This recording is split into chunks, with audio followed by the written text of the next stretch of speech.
Good afternoon, everyone, and welcome. Thank you for joining us for today's webinar. We're thrilled to be joined today by Erica Chandler, whose experience in animal welfare spans emergency response, shelter operations, law enforcement, and communications. And Erica's going to tell you a little bit more about herself. Thank you so much. I'm really excited to be here today. I will go ahead and share my screen now, so we can get that going, and I will tell you a little bit about myself as well. But while I do that, I would love for everybody that's here, if you'd like to put in the chat where you're coming from, what organization you're with. I'd love to have a little intro on you as well. So. My name is Erica. Today we're going to be going over community-based solutions for managing community cats. So a little bit about myself. I am an East Region strategist here at Best Friends. Today we also have Jenna here, who is the Virginia strategist. So any very specific Virginia questions, Jenna's your gal. She's amazing. But I am also on her team. I am not a state-specific strategist, but I work with shelters all along the East. I bring educational opportunities to those different regions. So I've done actually a couple in-person summits around almost this time last year in Richmond and Roanoke, and those were really fun. And we also, my team just finished up a series we called Life Saving Labs, which was a national webinar series that had a bunch of different topics. But I started animal welfare in New Orleans at a municipal shelter there. And the majority of my time spent there was as animal control. And I learned a lot in that role, of course. When I started with Best Friends about 2.5 years ago, I worked at their Atlanta center and I was a shelter engagement coordinator, which meant that while working at the physical site in Atlanta, kind of helping run sort of like a rescue operation, I also traveled to shelters and helped train them on different programs. I then got into a role where I did just that specifically, where I traveled all along the East and helped train shelters. And then I am now in this role, which I told you a little bit about. But we'll go ahead and get started on the presentation for today. I will say that if you have any questions, please feel free to put them in chat or yourself. I don't mind either way. All right, so first, I want to just kind of get started with some history about cats. So cats have been domesticated for around 10,000 years. Really, that's just about our relationship with them. So them being mousers and ratters, we've had that as early as the 1500s, this mutual relationship with cats, where they have where we've had them aboard ships or even in the trenches in World War I, apparently on the Mayflower, things like that, and even helping out our USPS as late as the 19th and earliest 20th century Americas. I think it's really fun to think about how cats have been in our history. Um, but that the first commercial litter box wasn't even invented until the 1940s, the early 1940s. And that tells us that less than 100 years ago, we started inviting cats into our homes, right? So it's more of a newer idea that cats have been welcomed into our homes as pets. And I think that's really important to remember when we talk about community cats and the homes, different kinds of homes that they have, whether that be indoor or outdoor. And then also thinking about how we've historically dealt with community cats. Typically, it's been the trap and kill method, which we know typically inflames the population, has unmanaged resources, and can typically rebound litters.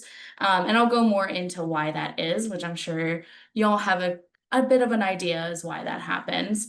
But that's been our long-serving model.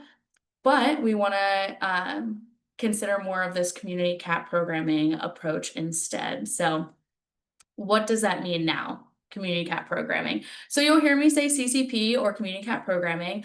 For me, or for community cat programming in general, it is more of that humane approach that addresses overpopulation, right? And defining community cat. outdoor free roaming cats who are cared for by the community members.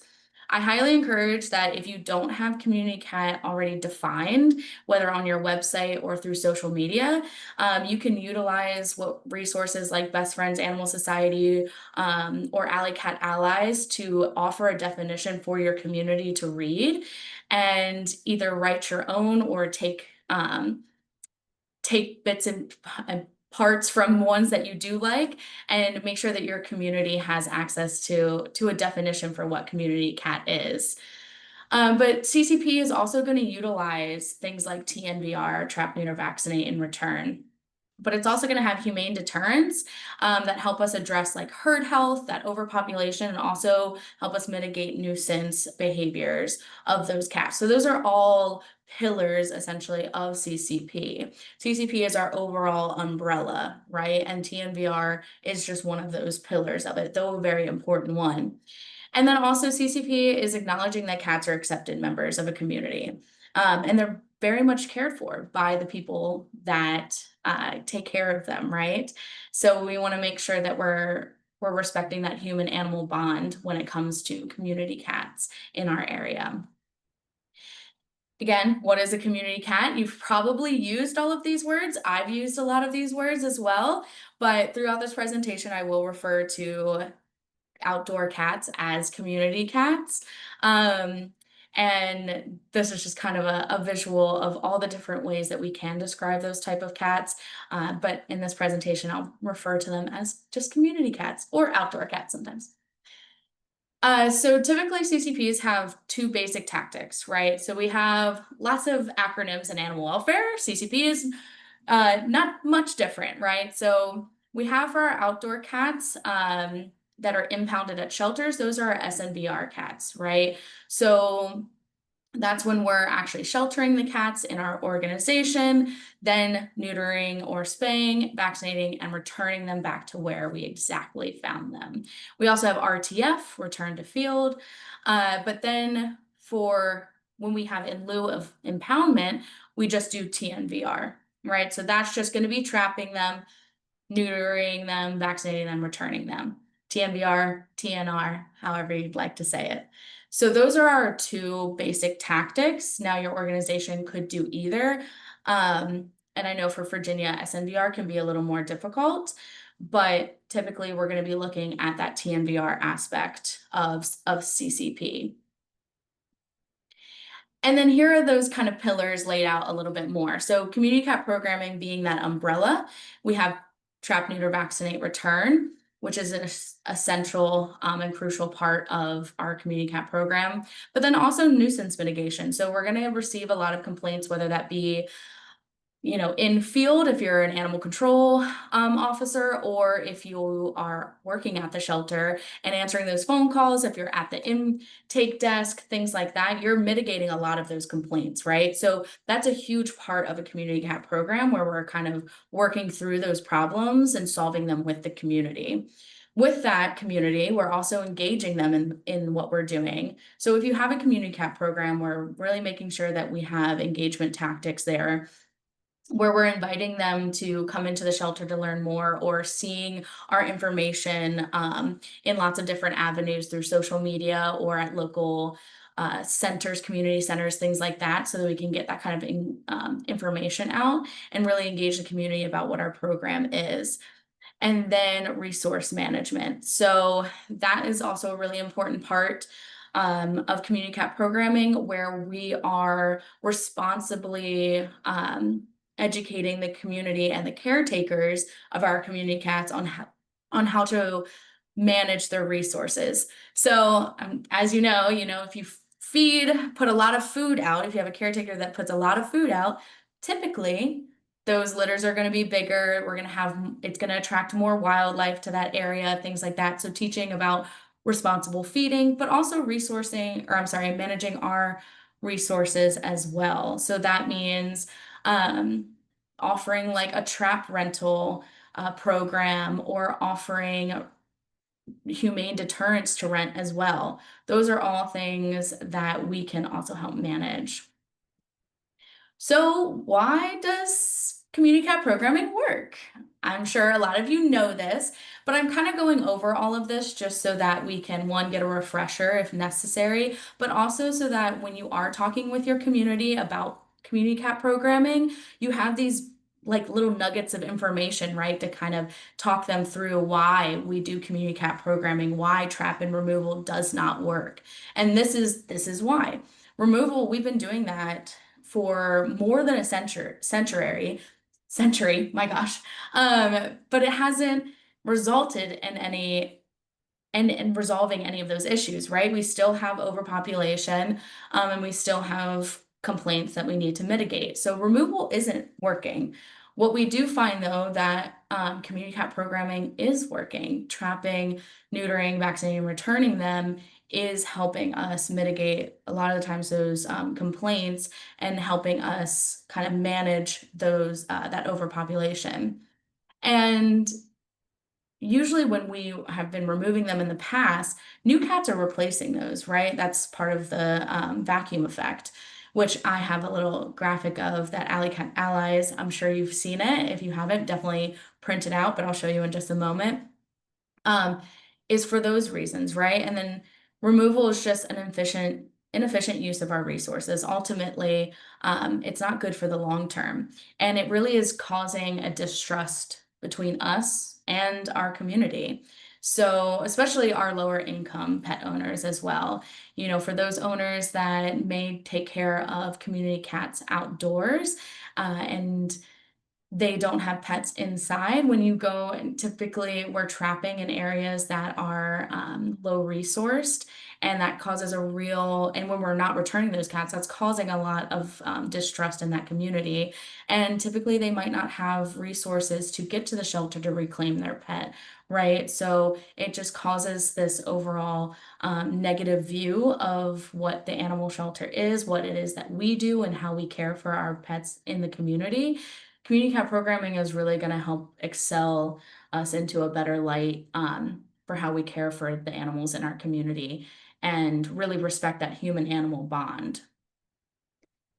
So here's that vacuum effect graphic. Again, you may have already seen this. You may already have this printed out, pasted it around your shelter. I wouldn't blame you. That would be amazing. Or just ready to hand out to community members. Highly, highly recommend that because it's a really great graphic that's easy to understand as to why the catch and kill versus TNVR, why one works and why one doesn't, right? So essentially that we have, just to kind of quickly go over it, we have a territory or a colony of cats. When we remove, um, X amount of cats from that territory, there's going to be outside cats that come and fill that space up. And they're also going to, that's going to cause a lot of those nuisance issues, nuisance behaviors because they're fighting for territory and mating and all of those things. And you're ultimately, that resource is still going to be there, right? That caregiver is still feeding the same amount of cats, or still putting the same amount of food out. So those outside cats are going to come and replace the ones that you've removed and never returned. And then we're going to cause litters to happen. Bigger litters typically happen because there's that resource there versus just trapping them.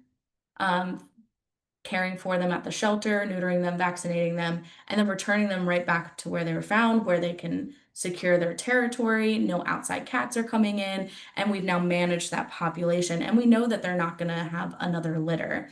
So this is how we're managing that colony, right? And this actually works.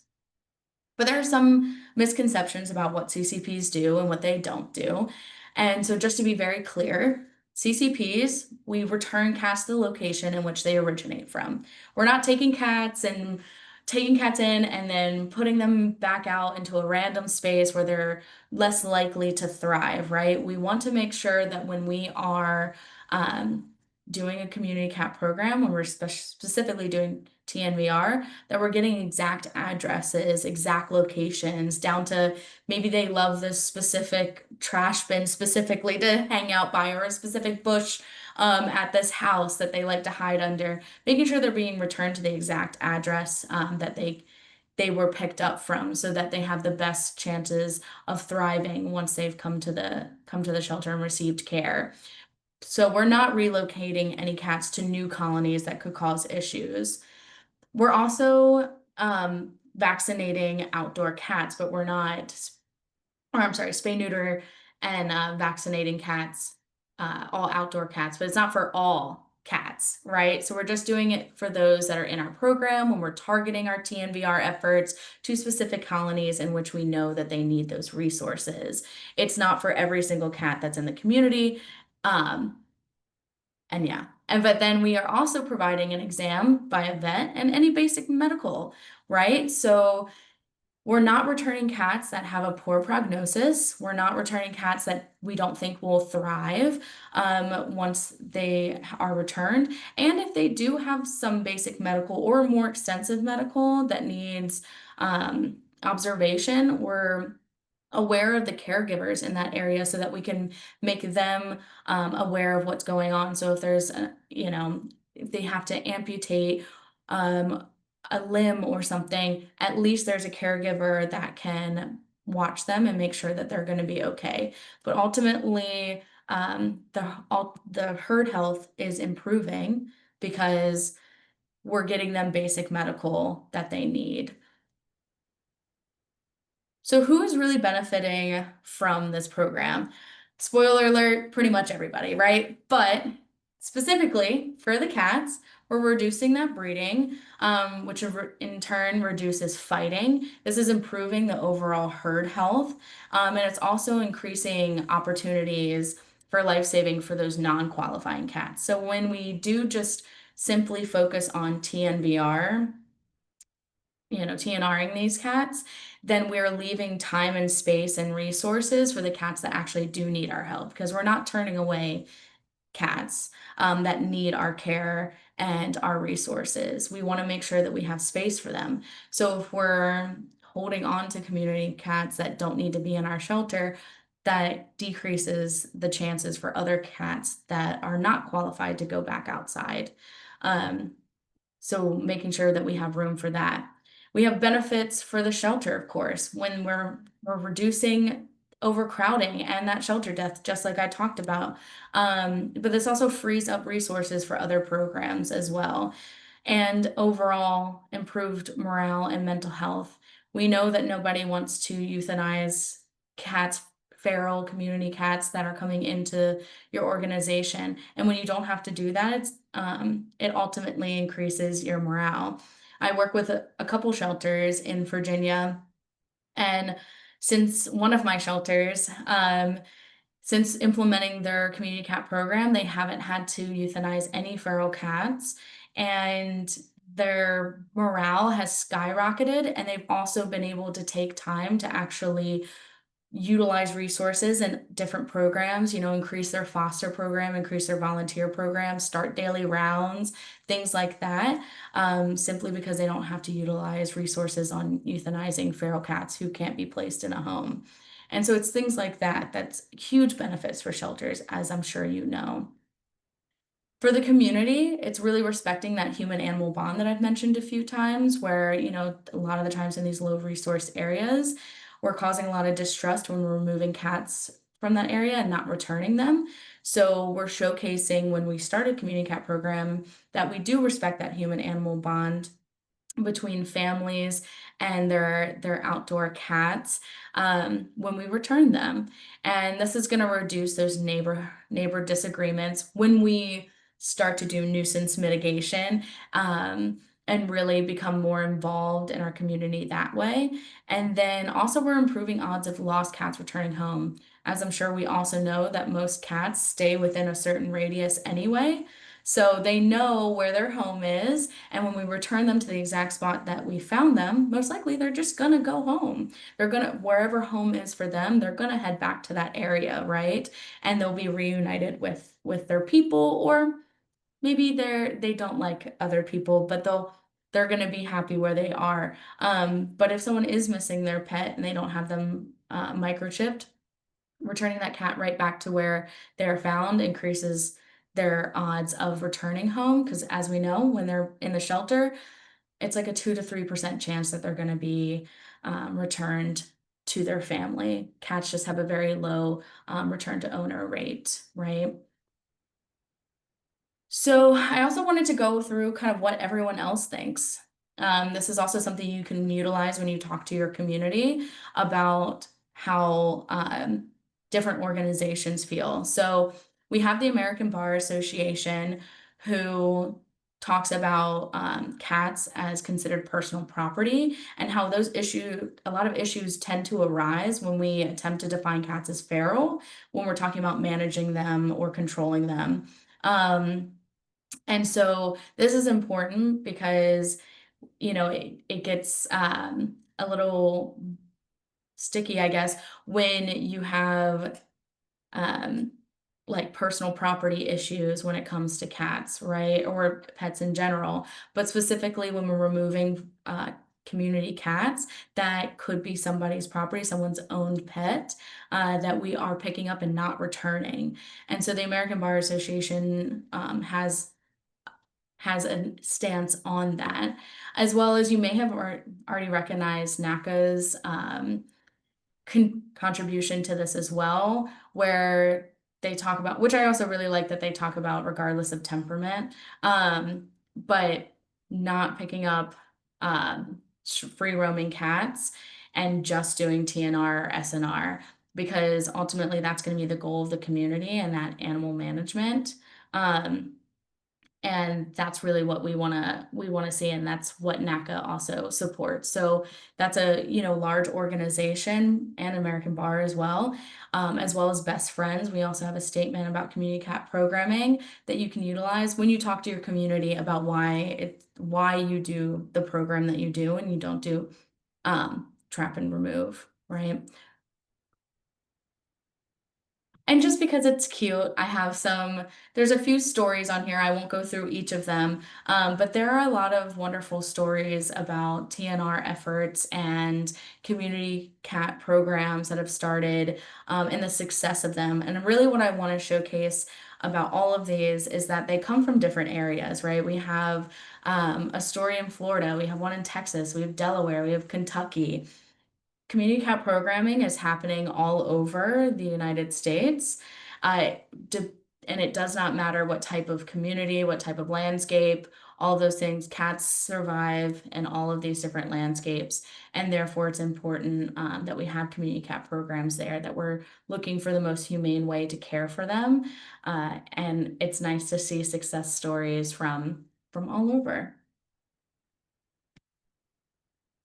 So when you have this kind of is going to go into a little bit of that complaint mitigation, when you have community members that don't want cats in their yard, what is that we're going to do?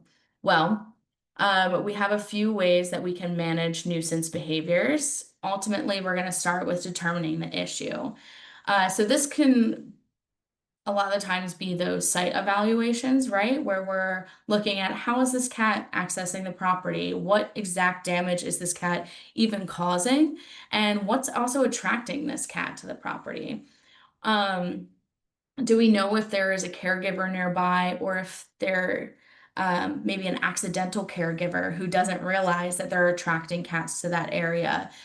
Is there a property that's best fitted for these cats to actually go to that we could make more attractive for this colony of cats to kind of migrate to? And is the feeding area clean and tidy? So these are all questions that we ask ourselves when we're determining really what the issue is. It's important to ask questions when we're doing a site evaluation, or if we're simply talking to somebody over the phone and kind of going through and cataloging all the things that we can find out about the complaint specifically. And then we're going to determine the solution. So, can we eliminate or modify the access to this property? Are we identifying what's attracting the cats? For example, I've had cases where someone didn't realize they were an accidental caregiver because they had a bunch of bird feeders in their backyard, and which was attracting a lot of birds, which attracted the cats into that area or into their backyard. And so when we were able to put humane deterrents that cause the cats to find new routes, then they didn't have as much of a complaint issue anymore. And then also when we identify those caregivers, can they be a part of that solution as well? So maybe there is a caregiver who wants to be a part of the solution. How can we make sure that they're involved in that process? They're going to be your best friends, right? You want to make sure that you have access to your caregivers. And then is the host property, do they have the best practices in mind? Are they feeding responsibly? That's one of the biggest things, right? Not having food out all day long, but having them in different time periods. Maybe we always encourage feeding just at specific times during the day, monitoring how much food gets eaten. And then if you need to increase that food, you can, but trying to keep it smaller amounts. So that you're not attracting too many like wildlife or things like that. And then is it a large or small area to cover? So kind of looking at the scope of the site. How much of this do we need to modify or control? And then matching the right deterrent to the damage and solution, right? So there can be cases where um, someone's utilized like a sonic device and because cats are getting on their car and they say, well, it doesn't work. This sonic thing doesn't work, right? And you go and you take a look and you're like, well, it doesn't work because it's like down by the tire. The cats are actually jumping onto the hood on this side. Let's try to move it, see if that helps. That kind of idea. So it's important for us to help determine that kind of solution as well and not just say, oh, they've tried one humane deterrent and now none of them work. And then a lot of the times, our spay neuter tends to resolve those issues anyway. So we get rid of like yowling and mating and spraying, those kind of nuisance behaviors. And then determining the caregiver. So looking when we go out and if we can canvass the area and see if we can see visible signs where neighbors are or caregivers are feeding, if the neighbors know about anybody that's been feeding the cats, and then approaching them with positivity, making sure that we meet them with their own resources and determining, the importance of their work and how we're going to help mitigate complaints that may be coming from some of the cats for the safety of the cat specifically for the health of the cat and the colony, and then asking about their management techniques, how they go about feeding, if they have access to spay neuter, if they need assistance with that, or if they have any basic medical concerns as well about their colony, and then making sure that those opportunities are awarded to them. And then if they do have a host site that is more attractive, making that more attractive. That could look like planting catnip or building cat houses that make it more attractive for the cats to live at a specific place versus where the complaints are coming in from. Okay. There we go. And then, oh, whoops, that's too far. There we go. Um, All right, and then we have de-escalation tips. So I'm sure all of us have a time or two had quite a conversation with someone. Um, and it's really important to remember how to de-escalate a situation when we are dealing with complaint mitigation. So one of the best things to do is listen. Even when it's really frustrating and you want to, you know, interject and tell your opinion and let them know what's going on, it's really important that we practice active listening. You can do that by repeating what they've said back to them, reiterating that you understand their frustration. Usually, they just need to vent. And unfortunately, you might be the ear for them to vent to. But it's important just to give them a listen. Don't try to argue back. Acknowledge that they have frustration because a lot of the time, the complaints that come in are pretty reasonable. It's not fun when you have cats that may be tearing up some patio furniture or scratching up a car, something like that. It's not a fun experience. So reassuring them that you hear them, that their complaints are valid, and that there is a solution. And then utilizing your body language as well. It's really important that you are relaxed. You can use slow, deliberate speech and movements. Speaking softer is going to, especially if someone's already escalating their voice, or makes them stop and have to listen to you, which usually will help calm them down a little bit more without realizing that that's what you're doing. And then just maintaining appropriate personal space as well. You can also, if you are not the right person to be talking about that, find the right person that is, right? So if you're having trouble with a de-escalation situation, tag in a team member, say, hey, I absolutely hear you, but I need to grab somebody else who will be able to help handle the situation more. You can remove yourself from that. That is never an issue. It's always nice to grab a buddy. And then just practice it. You might want to practice in the mirror, giving a specific solution. If you have like a complaint that's typical for you, practice what your answer is to that complaint. And then humanize yourself. Let them know what your name is. Hi, my name is Erica. I have dealt with community cats before. I can understand why that is frustrating. Here are some solutions that I may have if you're interested in hearing some things like that. But I like to add this in here just because I know as animal welfare professionals, we can deal with the community in lots of different ways. And it's important to know how to stand up for ourselves, but also in an appropriate way that makes it approachable for our community to still be able to talk to us and talk through their issues. All right, that's still not good. Of course. Now let's see if my little video will work. Maybe.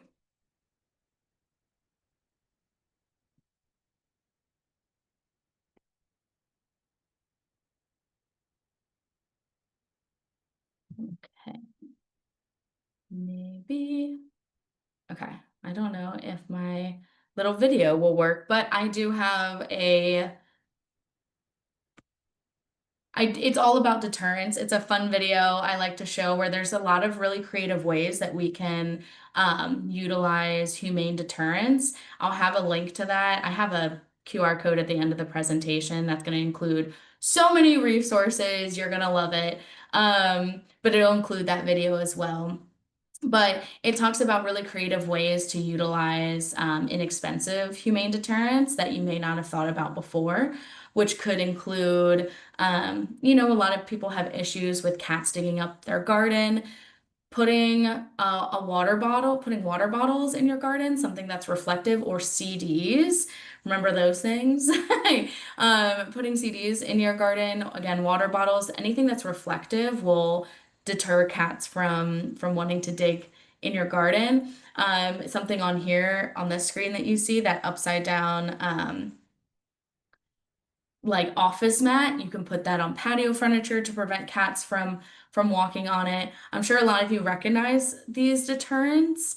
They're really useful. I also think it's really great if you have like a humane deterrent rental program where someone can rent it for maybe upwards of like 30 days at least. Enough time that it would, disrupt a cat's path. They have a specific path they follow, right, every day, and you want to be able to disrupt that, and it takes a little bit of time.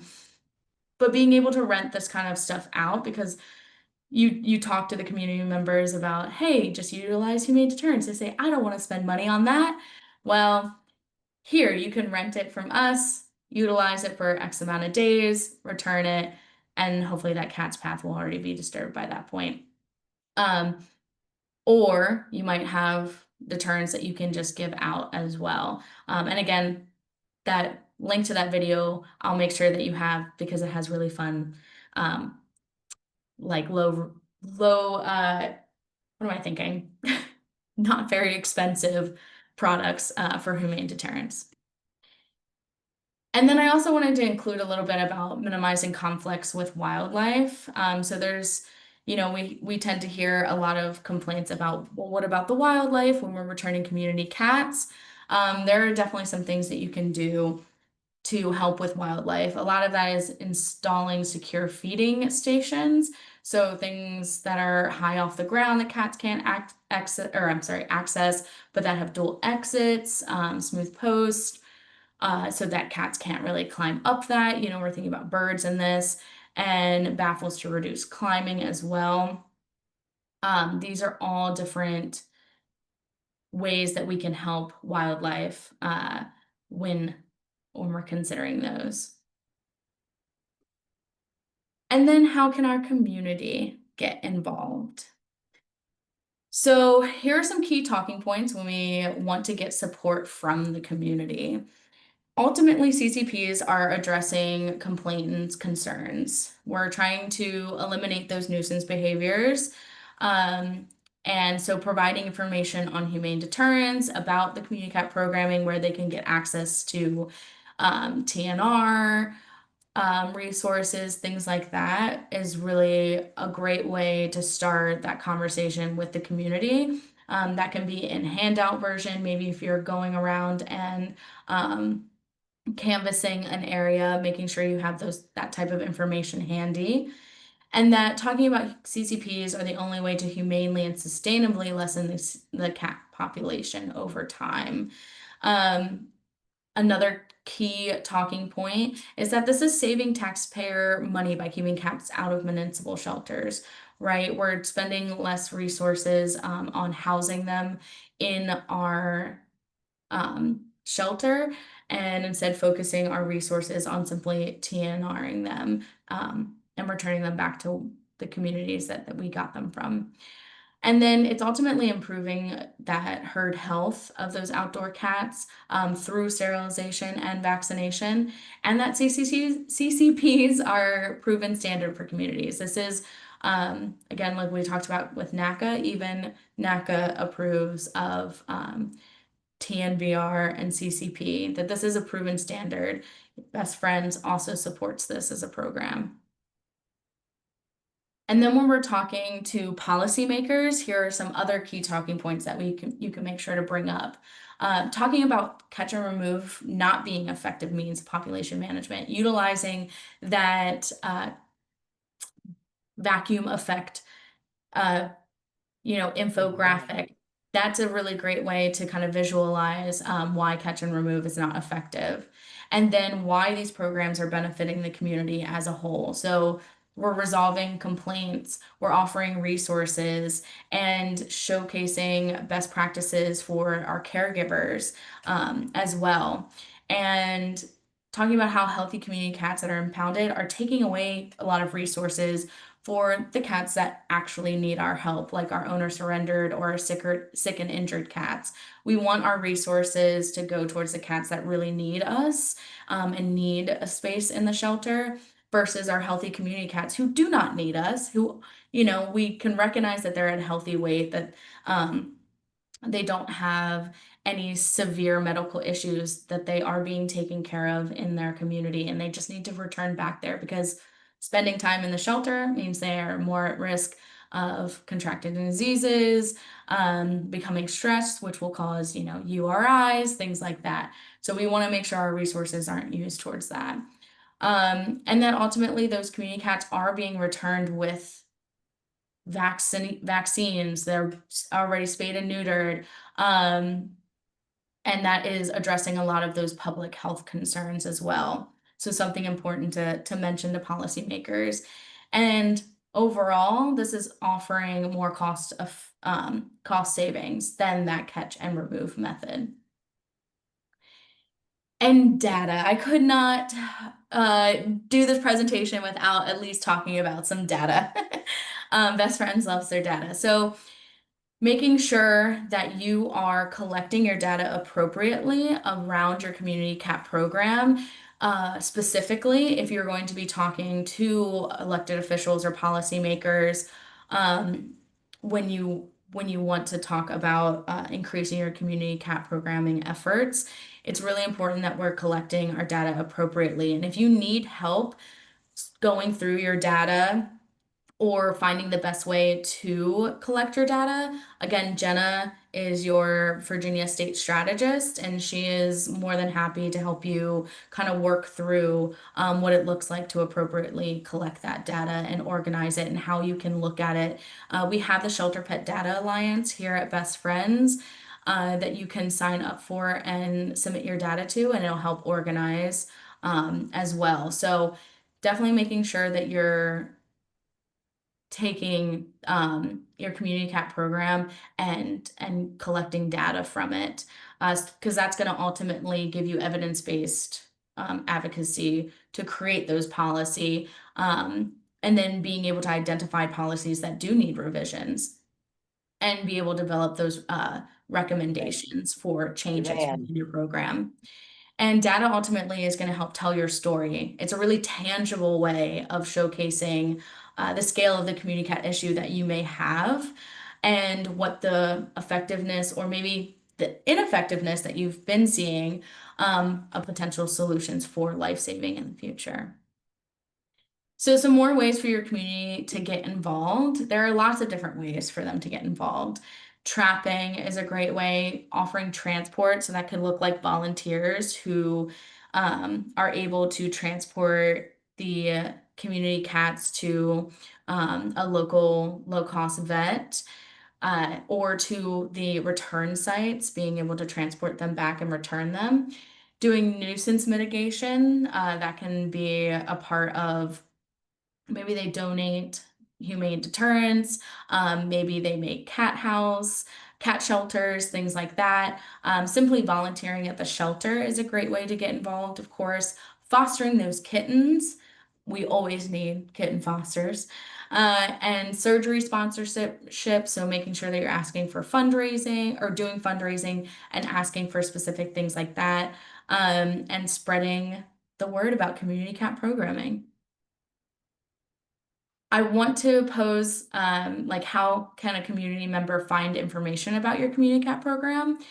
Really important that you look at your website and your social media and check to see how easy it is to find information about your community cat program.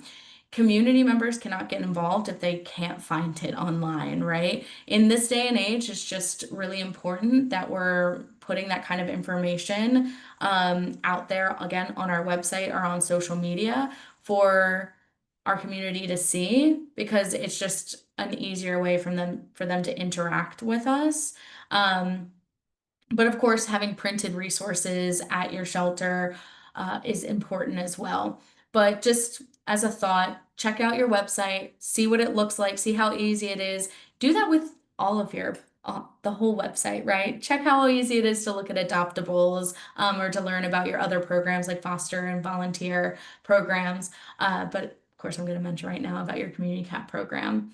And if you need resources on or want graphics, again, I have a QR code at the end of this, which is where this top right graphic came from, that you can just plug in your information and utilize that and post that on social media. We have lots of templates for you to utilize.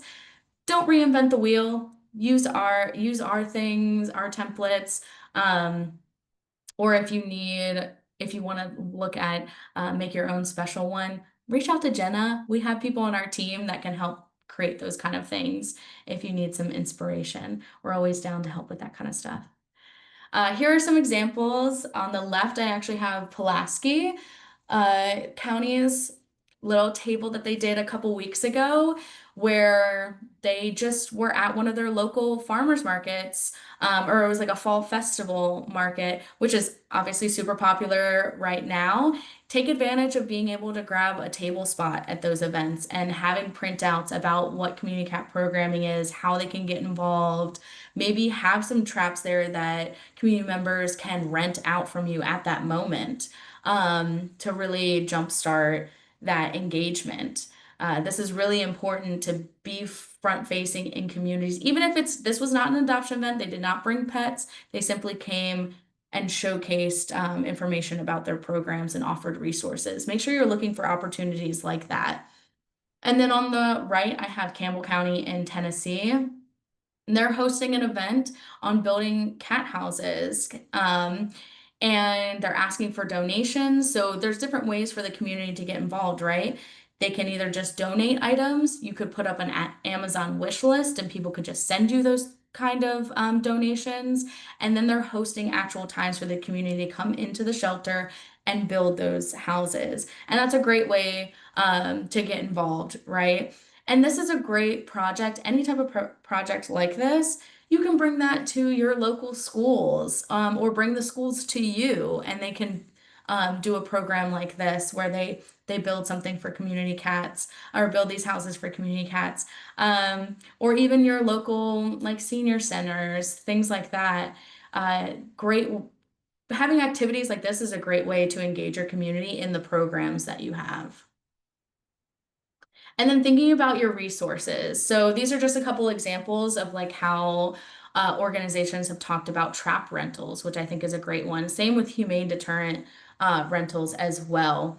So putting on there like the graphic I have on the left, in it says we loan humane traps for a $50 refundable deposit. So they pay $50. If they return that trap, then they get their $50 back. Um, I'm sure that a lot of you are familiar with these type of rentals, but it's really important that again, these are resources that are easily accessible via their website, and you can find information about really easily. So making sure that those kind of things are available. Offering information about where they can find low-cost spay-neuter appointments, and then also having like kitten kits available during kitten season, also a really great resource.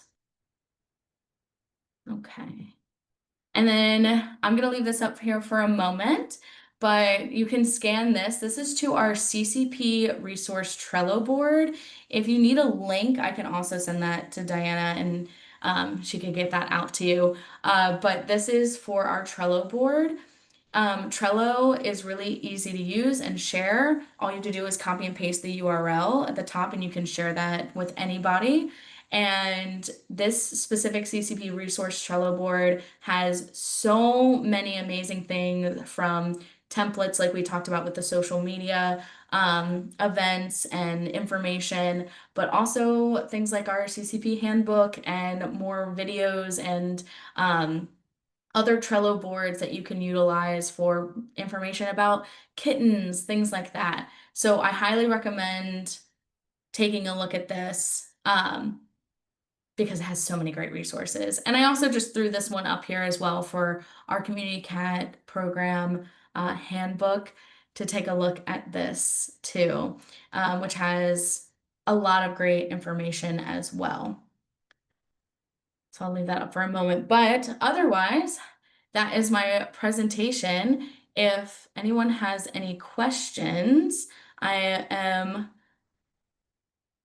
oh yeah, I can absolutely share the link instead for you. Yeah, you're welcome. If anyone has any questions, I am more than welcome, or you're more than welcome to ask. If you don't, that's fine as well. I'm gonna have to stop sharing my screen for a second while I grab the Trello board link for you. Just a moment. Or if you'd like to chat through any issues or anything that's going on right now with your community cat program, I am also open to just chatting too.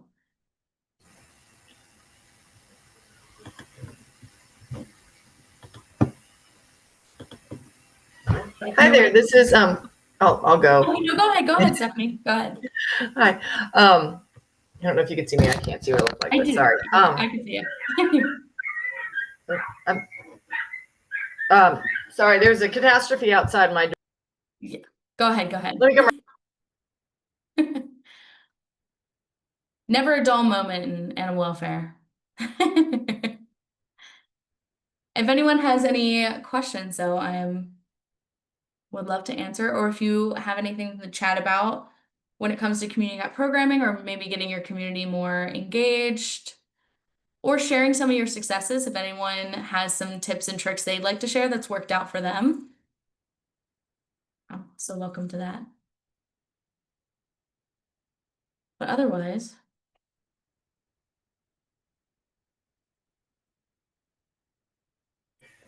Okay, I'm sorry. I'm back. welcome back. Hopefully everything's okay.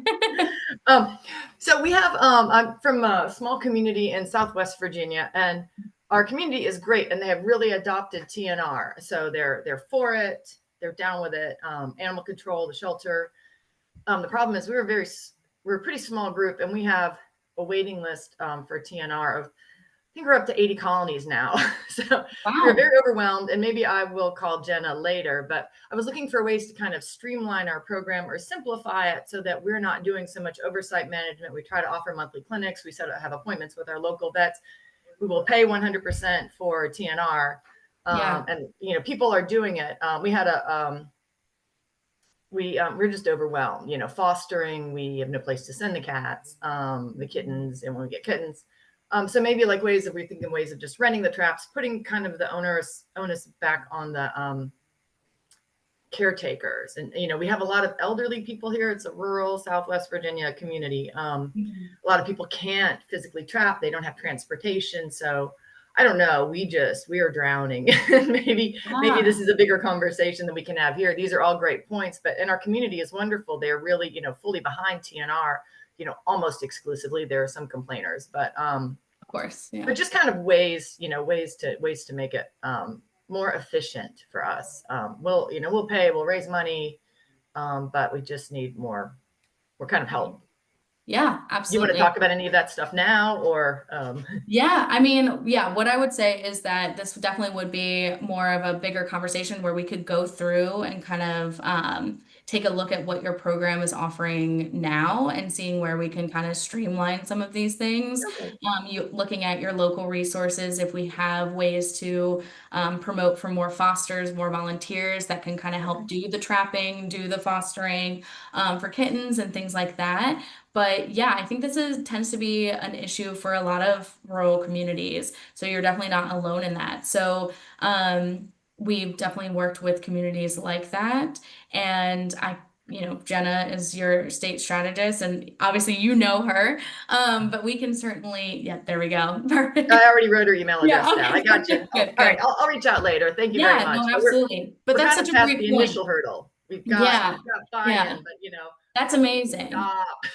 Yeah, I mean, that you should be proud of yourself at already getting that buy-in. That's a huge step. And it sounds like, your community wants this resource. It's just going to be about figuring out how we can get those resources more streamlined for you. And it's possible. So, yeah, email Jenna and we can work through. We have different ways to like look through a program, and kind of go through it. So I appreciate you. Well, thank you for your Yeah. presentation. Yeah, of course. No, I really appreciate that. Um, okay, so I have April, yes. Needing more vets to participate. Completely understand that. It is really hard, with the vet situation right now, but uh what organization are you with? I also highly recommend you email Jenna just to see what resources we can identify in your area and see if we can look at some other like vets that may be able to kind of help out. But that tends to be, yeah, a big issue. So we completely oh, yes. Hello. Um, yeah, we can definitely help out with that. Um, And then we have Linda. Sorry as I read it. Oh, well, thank you. I'm glad that you enjoyed the presentation. Yeah, I'll definitely be sending tons of resources, and you can also I'll make sure that Diana has a PDF version of this presentation that y'all can share. And then, of course, it's recorded as well, so you'll receive that recording. But if you ever have any additional information or additional questions, or you would like to just chat through some specifics, I'll also put my email in there as well so that you can reach me. Jenna, did you have anything you wanted to add or mention as well? I know I keep talking for you. That's okay. I just didn't want to talk over No, you. yeah, please Just join in. just want to make sure everybody knows that Best Friends provides resources, consultations, anything that you can potentially need, answer your questions. It's free of charge, so please don't hesitate to reach out. I think people worry and feel like we're going to charge you, but we are here to help, and we are very lucky to have donors that fund all of our work. So you can access any time that you need on any topic in sheltering. Yes, thank you for that. Yes, it is. We love to work with y'all. So please, please reach out to us if you have any additional questions or if something pops up. I know I'm more of a processor myself. I need a couple moments to think about it and then I might have questions. So if you're one of those people too, again, email Jenna or me and we'd be happy to answer some questions. But otherwise, And yeah, I also want to point out, and I think most people on this call know this, but the Virginia Federation of Humane Societies is also a great resource and also a great networking point, because it has organizations from the entire Commonwealth, from all walks of life that can be really helpful as a resource as well. yeah. Thank you both very much. Thank you. Thank you, Diana, for inviting us on today. Thank you, Erica and Jenna. And to let everyone know, this will be posted on our YouTube channel, like all of our webinars are. So you can access that I have a cramp in my leg. I'm sorry. I'm gonna have to stand up. I keep getting a jelly horse. Oh Oh no. my goodness. At the header of our website, you'll see the link to our YouTube channel. So you can, it usually takes a day or two to get them posted, but it should be on there by the end of the week. Perfect. And don't forget our conference. It's coming up in March this Yeah. year in Harrisonburg. So Yeah, registration great. is open.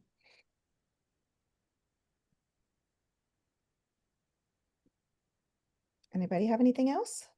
Thank you so much. Thank Thanks, you. everybody. Thank you all. Thank Bye. you. Bye-bye.